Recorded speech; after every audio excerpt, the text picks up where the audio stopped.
But அதே நேரத்தில் இன்னொன்றையும் நம்ம மனசில் எடுத்துக்கணும். இந்த பெண் குழந்தைங்களுக்கான இந்த பாதுகாப்பு இது வெறும் சட்டம் ஒழுங்கு சம்மந்தப்பட்டது மட்டும்தானா அப்படின்னு கேட்டிங்கன்னா இல்லை. இது சமூக ஒழுங்கும் சம்மந்தப்பட்டிருக்கு. சமூக ஒழுகலை தனி மனித ஒழுங்கும் சம்மந்தப்பட்டிருக்கு. தனி மனிதன் ஒழுங்காக இருந்தாலே அந்த சமூகம் தன்னால் மாறும். ஒரு கட்டுப்பாட்டோட ஒரு பொறுப்பாக இருந்தாலே இந்த மாதிரி பல பிரச்சனைகளை நம்ம கண்ட்ரோல் பண்ணலாம்.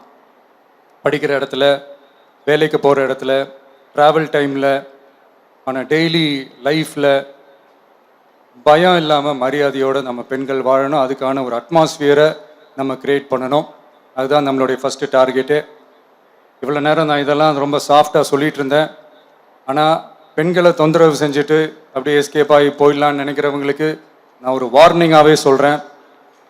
பெண்கள் பாதுகாப்பை டிஸ்டர்ப் பண்ணுறவங்க யாராக இருந்தாலும் அது சகிச்சிக்கவே முடியாது.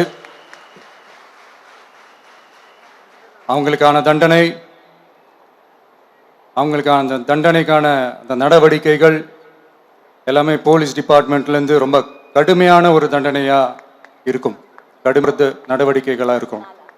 அந்த தண்டனை அவங்களுக்கான அந்த சார்ஜ் ஷீட் எல்லாமே ரொம்ப ஃபாஸ்ட்டாக ஸ்பீடாக அது செயல்படுத்தப்படும்.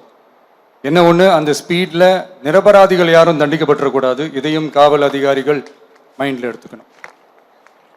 தப்பு செஞ்சவங்களுக்கு மட்டுமே அந்த உண்மையான கடுமையான தண்டனை கோர்ட் மூலிமா வாங்கி தரணும்.